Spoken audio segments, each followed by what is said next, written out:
Formula One remains in the desert for the second round of the 2024 World Championship. Saudi Arabia is where the cars have travelled to. But first, before we get into that very high-speed circuit, I thought it was a chance to take a look back at some of the massive problems being suffered by the Alpine team. Now, taking a look at the front of the car, Alpine were actually the only team to introduce a proper upgrade for the first race of the season. Every other team just ran their cars as they'd run those parts in testing. But you could see just a very minor upgrade on the front wing of the Alpine. You can see it just there, a little wicker bill or gurney flap along the top edge of the upper element of the wing. But we're not really here to talk about that because it didn't make the biggest difference to Alpine. The Alpine car started the season and continues so with almost no paintwork on it at all. It's almost all bare carbon fibre, as you can see here, with a few stickers added onto it. And that is an absolute telltale sign of a massive problem for Alpine. The car is clearly just a bit too heavy. We did hear some rumours of it being 10 or 11 kilos too heavy. Pierre Gasly said it wasn't as bad as that. And just to take a look at how bad the problem truly is, we caught up with technical director Matt Harmon in the garages in Sakhir. We're not quite where we want to be on weight limit at the minute, but we're quite close. And at the moment, we're tirelessly working on that as part of our update program. It's important that we understand that we need to be very much under the weight limit, but we need to be near it. We also need to make sure that we spend weight into our performance upgrades because they often come at a weight disadvantage. Well, as you can see, there is clearly a weight problem with the Alpine. But another thing that everybody comments when looking at this part of the Alpine is the sheer width of the nose. It's a big, wide nose that goes all the way to the leading edge of the front wing. And to explore why Alpine have taken this approach when some teams have taken a very, very different approach, we go back down to the garages in Sakhir. It's fundamentally the basic aerodynamics and how we present that airflow to the front of the car. And it all depends on what you're trying to achieve with that particular concept. As you'll see, up and down the grid, there's various different types of front wing configuration there. We've gone for a very thin, if you like, and wide nose, and that allows us to maximise the air underneath the nose and how we present that air around the keel and then into the floor and into the bodywork. Really fascinating stuff there from Matt Harmon, and we can take a look to see what he was talking about from this angle of the Alpine nose. Again, this shot from Bahrain. You can see that the cross-section of the nose is pretty narrow actually here, so the space between here and here, that's quite thin, and that's what Alpine are trying to do, generate the airflow under the tip of the nose. But for all the aerodynamic detailing on the Alpine, the problem they have is the car isn't just heavy, it's really, really slow.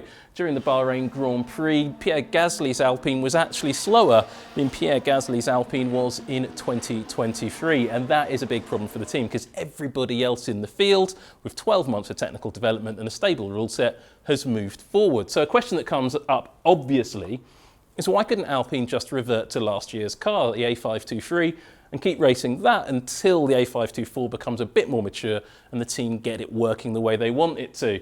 Well, this is the problem, the roll hoop. The technical regulations around the roll hoops of the car have changed significantly for this year. They have to be a lot stronger. And in order to get a roll hoop to pass those technical regulations, it's not just a case of grafting on a 2024 roll hoop onto a 2023 chassis. There's all sorts of structures that sit underneath the roll hoop to take the loads that you're going to see coming through to get through that crash test. So that squeeze test and push-off test and all the other stuff they do to get the cars, make them safe at the beginning of the season. So Alpine are just going to have to work through this. But Matt Harmon is not going to be part of the technical team doing that. The Alpine team has lost some key players. Matt Harmon has gone. He has left the team to be replaced by a three-pillar technical structure, all reporting to the team boss, Bruno Famin. Actually, the team has 4 technical directors responsible for different areas when you count in the power unit team in Renault's factory in Paris as well. So quite a big difference.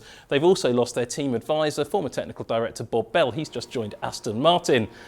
So quite a lot going on at the Alpine team, but they're not the only team who had a really big problem in Bahrain. The Williams team also struggled quite significantly. They had some problems with software. In fact, if you're a software engineer, you'll know what I'm talking about. This is a problem with a graphical user interface, or the control system of the car. Have a look on board here with Alex Albon. We're riding through early in the race, and you can see an error comes up on the car's dashboard, car too hot. That's pretty straightforward. The car's warning the driver that he needs to cool it down, and certainly there were components underneath the bodywork that were getting a bit warm. In fact, a lot of Mercedes-powered cars suffered from a few power unit issues. We saw the McLaren of Lando Norris take its second set of batteries and control electronics. The complete allocation for the season therefore used up. We heard 2 Mercedes drivers complaining that their car was overheating, and both Williams drivers also had this error. Problem was, this error on the steering wheel, which is meant to inform the drivers that they need to cool their car down, did start to cause some problems for the drivers, because when the error message was on the screen, you can see here, the drivers then were unable to see the menus that they could scroll through to change settings on the car, like brake balance, things like that. And that became a bit of a problem for both drivers. But Logan Sargeant, it's fair to say, had it much worse than his teammate. Keep an eye on the dashboard of the American driver here. He's trying to adjust the brake balance of the car on the run up to turn 4 early in the race. Now, if you watch that screen, Sargeant has pressed the button, but something has gone wrong with the control system on the car. And the brake balance forward button has completely jammed, and it's ended up sending the brake balance on the car maximum forwards, and there's nothing the driver can do about it. Sargeant's trying to stop the process, the steering wheel isn't responding, you can see the numbers scooting through the roof here, and even when he's gone off the track and stopped the car, realising that the brake balance has all gone crazy, he's not sure what to do, he's being talked to by the team, he's tried to adjust the brake balance again. The steering wheel wouldn't respond. All it would do was push the brake balance to as much forwards and tell him the car had got too hot. Well, he already knew those things, but he wanted to change it back. He couldn't. And the only way the team could fix this was to come into the pit lane and change steering wheel. And this is something that essentially solved the problem. Didn't cool the car down any, it probably made the car a bit hotter actually, but at least he could then control the brake balance as much as he could with that error message coming up. And that was something we didn't really get to see in the Grand Prix. But that's why Logan Sargeant made that early and long pit stop, and it sort of explains the problems the team has had. Now, problems on the dashboard, perhaps, and the steering wheel are not something that would come as a great surprise to people who follow the Williams team closely, because if you cast your mind back a full year, or not even a full year, and take a look at the dashboard of last year's Williams, this is Alex Albon in the last race of the year. Have a look at the dashboard here. You can see it's mounted to the chassis rather than the steering wheel. Something Williams had done for many years. They thought it was a better solution. Not everybody else agreed. And clearly Williams have changed their mind on it. So when the drivers are going around the track, the dashboard stays fixed as the wheel is turned. Does it make a big difference? Probably not. But I do wonder, in moving the dash from the chassis to the steering wheel, has it made a little bit of a connection issue or a little bit of a reconfiguration issue for the Williams team, and they now need to work through some of those error messages and some of that usability of the graphical interface on their steering wheel? They seem to understand the problem, and they've got some great engineers at Grove in England who will be working on that very hard at the moment. Hopefully they'll have it fixed ahead of the Saudi Arabian Grand Prix. Now, speaking of the Saudi Arabian Grand Prix, let's take a look at Formula One's fastest street circuit. Well, the first thing is that claim. Is this truly Formula One's fastest street circuit? When I saw the original track layout of the Las Vegas Grand Prix, I was pretty sure that title would go and Saudi Arabia wouldn't be able to use it anymore. On paper, Las Vegas should be a much, much faster circuit. But in reality, Saudi Arabia is about 10 kph quicker on average speed. Saudi Arabia is also quicker because it has a lot of sequence of medium and high speed corners, but also the track conditions are better. The surface is better on the Jeddah Corniche circuit, much better actually, purpose built rather than the Las Vegas Strip, which isn't, and it's got traffic and traffic jams on it all of the time. Jeddah Corniche isn't used nearly as much as the Las Vegas Strip, but it's also a lot warmer in Saudi Arabia than it is in Las Vegas in December, and that makes a big difference too. But the temperature of the cars is something the teams need to keep under control, because as the cars are faster and have a higher average speed, there's more air going through the car. Just like is the case in Monza and at Spa, they can close up the car slightly and reduce drag if the stuff underneath the bodywork can take it. And the first example I want to show you of this is Red Bull. Red Bull have made a pretty dramatic change to the car and closed up some of the smaller ducts on the rear bodywork. Yep, we're talking about more ducts on the back of the Red Bull because that seems to be all we do this season. Now, these ducts here are in theory suspension apertures, but every team uses them to cool the car slightly as well. And this upper wishbone mounting one in particular, underneath the N of the Honda logo, has been reduced massively since last week. Last week it had a much bigger bulge here to let out more air at high speed, and that is because of the high average speed of Saudi Arabia, you don't need such a big duct. Red Bull can close it up, the Honda power unit can take it, and they can reduce the overall drag of the car. These tiny little changes do make a big difference to overall car performance. Well, taking another look at those ducts at the back of the Red Bull, you can see here quite clearly that there's just a vein in the middle of the lower duct as different sections of heat get evacuated by this little duct here. Exactly what they're letting out, not quite sure. They won't tell us because they don't really like us looking underneath the bodywork of the cars, though we do try. But there's all sorts of other little details up and down the pit lane. Now, high-speed circuit means you probably expect to reduce drag in some areas. Well, let's take a look at the Mercedes rear wing configuration for the Saudi Arabian Grand Prix, because it's a great example of the low downforce, low drag wings the teams are using here. And you can see they've got a big old gurney on the upper edge of the wing, but look at this big dip above the O of the Petronas logo. That's something new for Mercedes and something they're using a little bit differently. And if we take a slightly different look at the rear wing from another angle, you can see Mercedes are still opting to join the upper and lower tips of those wing elements. Not every team is doing this anymore, and we'll take a few more looks at some other wings further down the pit lane in a moment. But something I did want to draw your attention to is what Mercedes used to look like with their wing. You notice that big dip? Well, this is their rear wing in Bahrain, and as you can see, in the centre of the wing, high downforce rear wing, no big cutout in the middle. That's something of a trend up and down the pit lane, and you can see that when we start looking at some of the other cars. I want to take a look here though before we do that, a little bit of the Mercedes, where they invited us into the garage to look at one of their updates on the car, and I was quite amazed that we were able to do this. But have a look, this is the rear end of the Mercedes from a very low angle in the back of the garage, and we've seen something similar from Mercedes on previous cars, but this stepped section of the lower, what they call brake duct winglets, and you can see the underside of some of that cascade of those little winglets on the rear. Don't normally get to see it from this angle, thought I'd just show it to you. Mercedes have been playing around with that really interesting piece of design. But moving on, one of the things that a lot of teams are playing with are the lower beam wings, and this is the section I'm talking about here. This is the back end of the Ferrari. They flattened them out slightly, changed the design ever so slightly for this race. You can see this upper element and then the lower element here. Twin element, pretty standard design for Formula One in 2024. In fact, not all that different to Alpine's layout from last year, if my memory serves me correctly. But if we get down to McLaren, we can get a really good look at what they're doing. They've completely deleted the upper element of that twin beam wing section. You're allowed two elements. McLaren, though, only opting for one as they try to reduce drag at the rear end of their car. They've also closed up the rear bodywork here, much tighter than it was in Bahrain.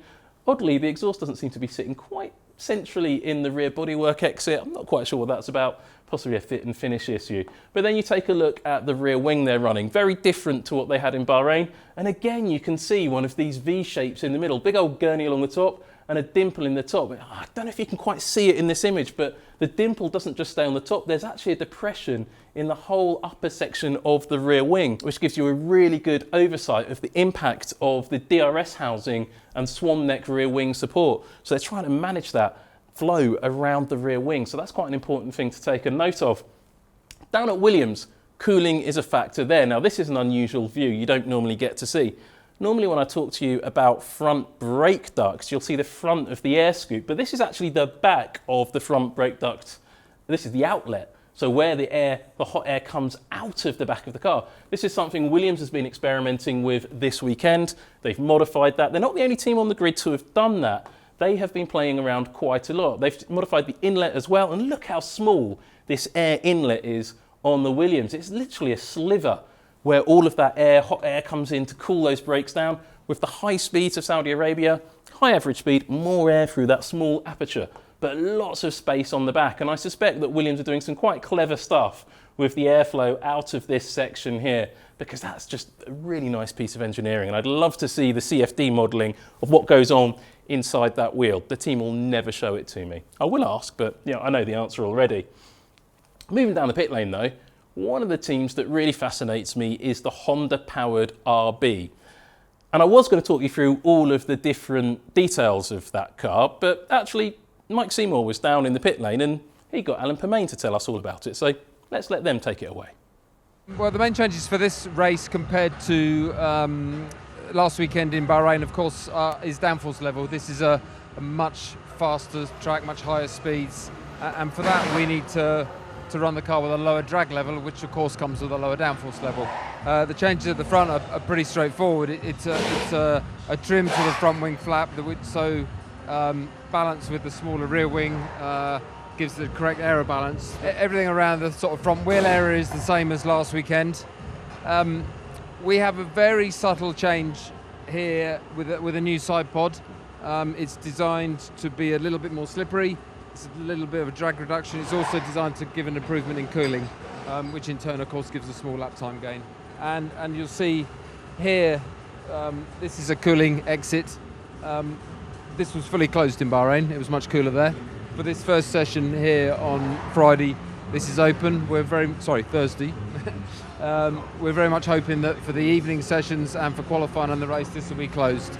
And having this closed gives a reduction in drag, gives an increase in downforce, so the car is quicker with that. And then the final thing for here is the rear wing assembly. The top rear wing and the beam wing we see are completely different compared to what we had in Bahrain. They're smaller, effectively, just to give us more straight line speed, which is, of course, a lap time benefit here. Well, what a brilliant summing up of all of the upgrades on the RB, and hopefully as the season goes on we're going to have a few more little tours around the cars with the team's technical personnel as the season goes on. But something we haven't had a tour of yet is the new rear wing on the Aston Martin. Aston Martin bringing quite a lot of interesting stuff to their car, and I think there's a lot more to come from this green painted Mercedes powered car. They've introduced a big wicker, as we saw, a big V section in the middle, but the wing drops down quite aggressively above the A of the Aramco logo. And that's something to keep an eye on, because that's quite a big difference for the Aston Martin. And look how it differs to the leading edge and of the lower element, how that dips down before joining up to the upper element. Really quite an interesting little bit of a design solution. But Aston Martin playing around with the wings at the back of the car, well, that's grabbed my eye as well, because take a look at this. This is something they started experimenting with last year. And if you don't know what I'm really talking about in this shot, have a look here at the back of the rear impact structure. You can see, well, if you can't see it yet, I'll point it out here, 2 little winglets. Last year they experimented with a single winglet in this area. This is something no team has done before, but they are clearly pursuing. Here's a slightly clearer version shot by one of our brilliant cameramen at the track. And you can see the 2-element rear winglets on the lower beam wing. Now, nobody else has done this, and one of the reasons I think perhaps they haven't done this is during the pit stops, the rear jackman has to come in and jack the back of the car up on this section of the car. With these little winglets on, it could be really awkward to get the rear jack in and not damage these sections, which are clearly having some sort of aerodynamic effect at the very tail of the car. I do wonder if this is opening up a new avenue for other teams to explore. Well, it certainly is, because we've gone to 2 elements already for Aston Martin. That's new for this year. But the risk for pit stop delays, it's a big trade-off. So for Aston Martin, it'd be interesting to see what they do, because technical developments can bring unintended consequences. And Aston Martin found that out earlier today when their new brake cooling system didn't really cool or work as the team had expected. Both new inlets and, of course, new outlets for the car, but both of their drivers were in the pits for a little while. Fernando Alonso certainly having, perhaps it had ingested some plastic bags blowing around on the circuit in the high winds in free practice 1, or perhaps it was just not performing as the team expected. We saw Charles Leclerc last week having some brake duct issues, causing his car to pull left when the driver braked. So there's a few issues that maybe engineers don't always work out before the car gets to the track. It's the law of unintended consequences. But stuff like that is what makes Formula One engineering just so fascinating. There's so much more to go through on all of these cars, but we're out of time for this week. Join us again for the Australian Grand Prix.